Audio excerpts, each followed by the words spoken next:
এই যে গ্রামটি দেখছো, এই গ্রামটির নাম হলো শিমুলপুর। হ্যাঁ, ছোট্ট সুন্দর গ্রাম শিমুলপুর। এই গ্রামের দুই দিকে শুধু সোনালি ধানের ক্ষেত, আর মাঝখান দিয়ে সোজা চলে গেছে কাঁচা রাস্তা। পাশ থেকে বয়ে যাচ্ছে কত সুন্দর একটা ছোট্ট নদী।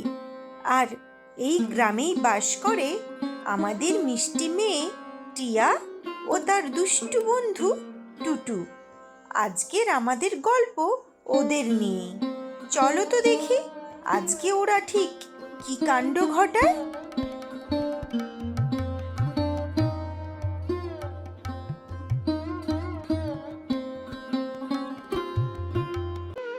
কি ব্যাপার বলতো টুটু? ওখানে এত শোরগোল কিসের?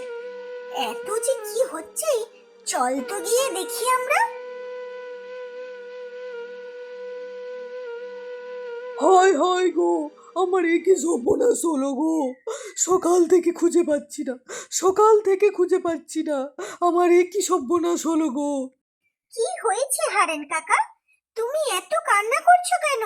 আর এত শোরগোলই বা পড়েছে কি করতে? কি হয়েছে তোমার? কে হারিয়ে গেছে?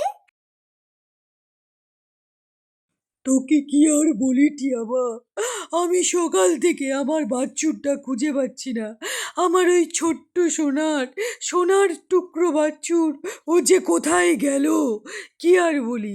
সারা পাড়া খুঁজে ফেলেছি, কোথাও পাচ্ছি না, কোথাও পাচ্ছি না গো। আমার যে কি সর্বনাশ হলো। তুমি এত কেঁদো না হারান কাকা, সব খুঁজে পাওয়া যাবে। বাছুর ঠিক খুঁজে পাওয়া যাবে। তুমি এত কেঁদো না, দেখছি কোথাও না কোথাও তো অবশ্যই আছে, ঠিক চলে আসবে। কি রে টুটু, তুই কি কিছু বুঝতে পেরেছিস? মানে তুই কিছু আন্দাজ করতে পারছিস কি যে বাছুরটা কোথায় আছে?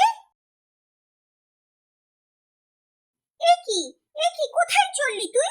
আরে দাঁড়া বলছি, কোথায় যাচ্ছিস? এই দেখো, আমার কথা শুনেই না, এই যে থাকে থাকে কি করে।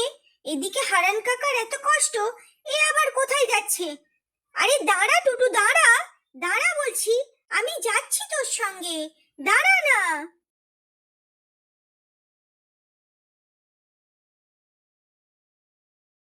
এ কি টুটু, তুই আবার নদীর পাড়ে এলি কেন?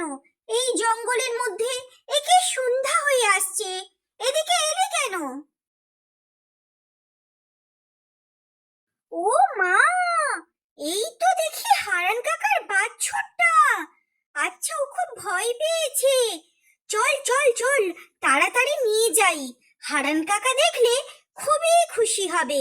চল চল চল। ধন্যবাদ টুটু, এইবারে বুঝতে পেরেছি। আসলে তুই বুঝতে পেরেছিলি, তাই তো? এই নাও হারান কাকা, তোমার বাছুর। নদীর ধারে চলে গেছিল, আসলে ছোট্ট তো, তাই নদী জঙ্গল দেখে ভয় পেয়ে রাস্তা ভুলে গেছিল, ওখানেই বসেছিল।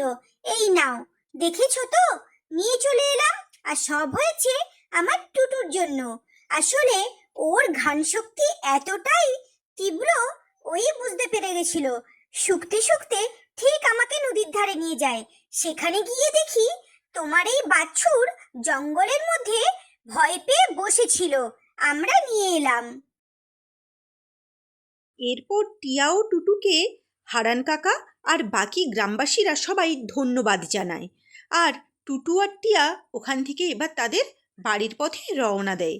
আজকে টুটু আর টিয়া তো এই কাণ্ড ঘটালো, দেখা যাক আগামী দিন আবার কী কাণ্ড ঘটায়। ততক্ষণের জন্য সবাই ভালো থেকো, সুস্থ থেকো, আর অবশ্যই পরবর্তী কাণ্ড দেখতে কিন্তু কেউ মিস করো না।